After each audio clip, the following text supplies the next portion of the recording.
12 आणि 13 जुलै मराठ्यांच्या इतिहासातील सगळ्यात अवघड परंतु तितकीच पराक्रमी तारीख.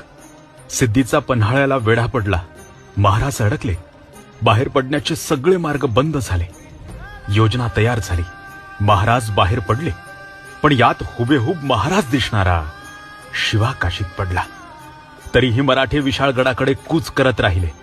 महाराज आणि साथीदार घोडकिंडीत पोहोचले. पण शत्रू अगदी हाकेच्या अंतरावर येऊन ठेपला होता.